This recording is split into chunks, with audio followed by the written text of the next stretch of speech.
तो मैं आपको एक फाइटर पायलट के बारे में बताना चाहता हूँ जिसकी ज़रूरत तो सबको थी लेकिन कोई उसको बर्दाश्त नहीं कर पाता था। जॉन बॉयड उसका नाम है। He revolutionised his field more than anyone before और सिंस। उसने ये फाइटिंग पायलट की जो फील्ड है उसको पूरी तरह से चेंज कर दिया, क्रांति कर दी। उसके पहले या उसके बाद इतना बड़ा चेंज कभी नहीं आया। द मैनुअल ही रोट, उसने पूरी मैनुअल लिखी थी, उसका नाम था एरियल अटैक स्टडी। जब बाहर हवा में अटैक हो तो उसको कैसे आप स्टडी करें। Incorporated as much math into the science of fighting manoeuvre as engineers would use in building the planes. और इसमें इसने इतना ढेर सारा मैथ्स और साइंस यूज़ किया था जितना एक इंजीनियर यूज़ करता है किसी प्लेन को बनाने में, उतना इसने अपने मैनुअल में लगा रखा था mathematics. His insights were simple but powerful. इसने जो कुछ भी यहाँ बताया बहुत ही सिंपल थी लेकिन बहुत पावरफुल थी। In one, Boyd realised that there was a tactical advantage not in how fast or high plane could fly but how quickly it could change course and begin climbing, a discovery that altered not only how pilots thought but how planes were built. उसने एक बहुत ही simple चीज़ बताई, उसने realise किया, एक बहुत ही unique tactical advantage उसने खोजा कि कोई भी प्लेन, फाइटर प्लेन, वो कितनी तेज़ी से या कितना ऊंचा उड़ रहा है उससे ज़्यादा इंपॉर्टेंट है कि वो कितनी फास्ट अपना कोर्स चेंज कर सकता है, मुड़ सकता है फटाफट। और इस चीज़ से खाली उनका वॉर नहीं जीत पाए, कैसे प्लेन्स डिज़ाइन होती हैं वो भी चेंज हो गया। लोगों ने कोर्स चेंज करने वाले प्लेन्स बनाना शुरू कर दिया। समझ पा रहे हैं? प्लेन है, अगर इस हाइट पर उड़ रहा है तो बोलेंगे बहुत अच्छा प्लेन है, या इस हाइट पर उड़ रहा है तो बोलेंगे बहुत अच्छा, इससे भी अच्छा प्लेन है। बोलता नहीं नहीं, अगर फाइटर प्लेन बनाना है तो ये जल्दी से मूव कर जाना चाहिए, ऐसा कुछ बनाओ। जैसे कार में छोटी कार बनाओ, उसकी वेट नहीं होना चाहिए ताकि जल्दी जल्दी गलियों में से मूव कर सके, ऐसा कुछ।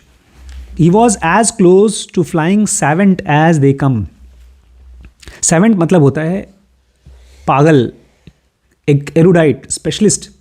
आप उसको बोल सकते हैं कि जितना भी स्पेशलिस्ट हो सकता है उतना स्पेशलिस्ट था एक फ्लाइंग के लिए।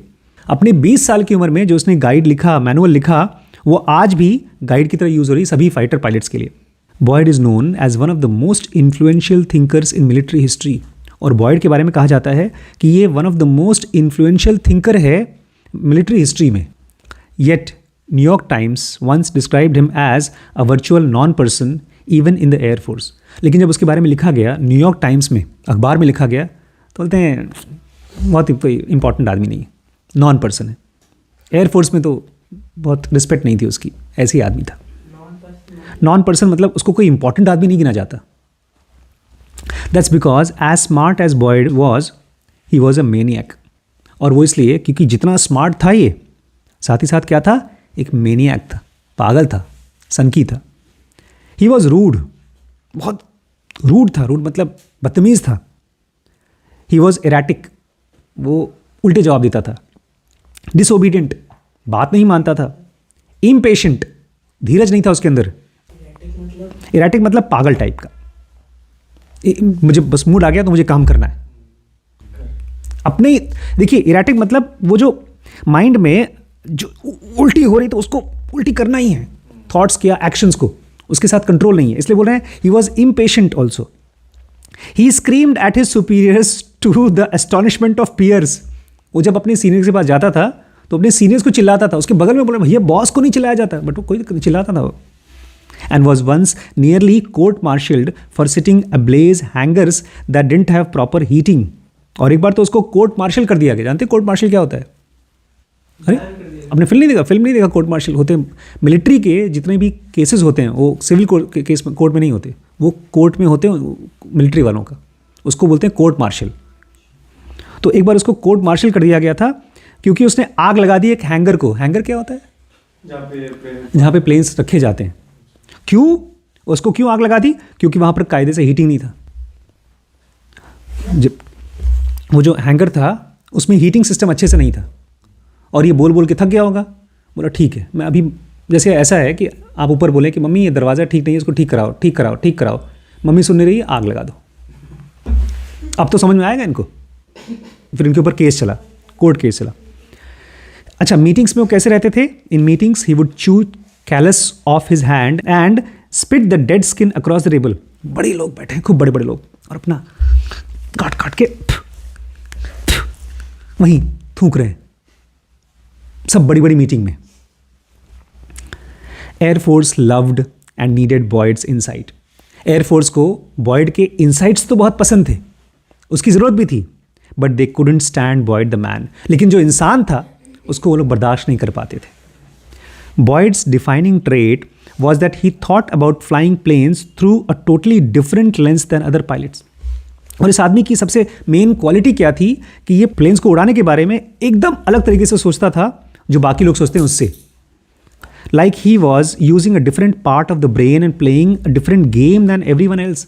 ऐसा लगता था कि जब वो प्लेन्स के बारे में सोचता है वो नॉर्मल जो हम ब्रेन यूज़ कर रहे हैं वो नहीं यूज़ कर रहा है, कोई और पार्ट यूज़ कर रहा है। That same personality made him naturally indifferent to established customs. तो अब यही हुआ ना कि वो उस ब्रेन से जब प्लेन्स के बारे में सोचता है तो अलग सोचता है, और जब लोगों के बारे में सोचता है वो भी अलग सोचता है। उसको लगता है कि क्यों नहीं कर रहे हो तुम।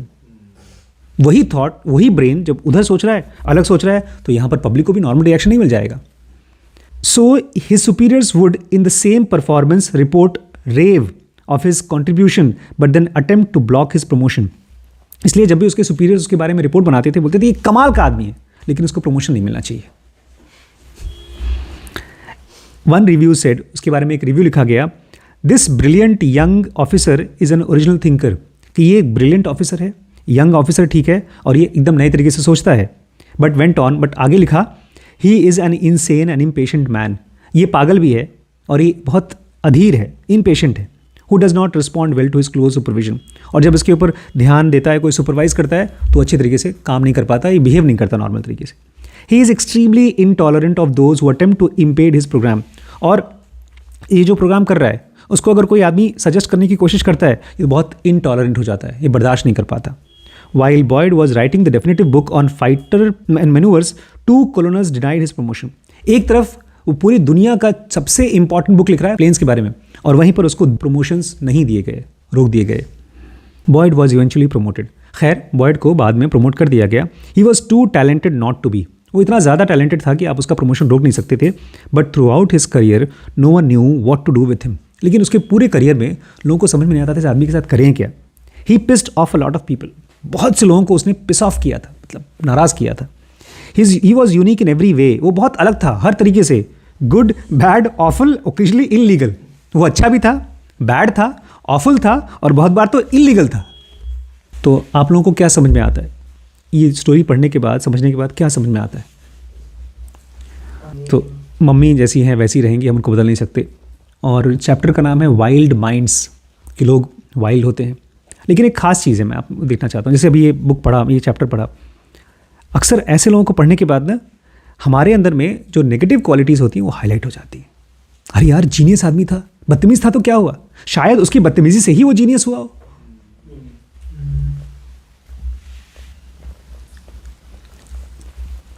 मुझे लगता है कि दुनिया में ना, जैसे हम वैभव सक्सेसफुल फिल्म मेकर बनना चाहते हैं, गरिमा भी एक फ्री ह्यूमन बीइंग बनना चाहती है, श्रवण एक एनलाइटेंड आदमी बनना चाहते हैं, राइट, और अमन भी एक सक्सेसफुल आर्किटेक्ट बनना चाहते हैं, शिरीष भी बनना चाहते हैं। क्या बनना चाहते हैं?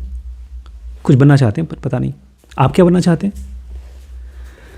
जो बनना था मैं बन चुका हूँ। मैं जो हम बनना चाहते हैं उसके चक्कर में ना हम लोग ये भूल जाते हैं कि उसको बनने के बाद भी हमारा माइंड रहेगा wild mind. Success will not be able to give us what we want,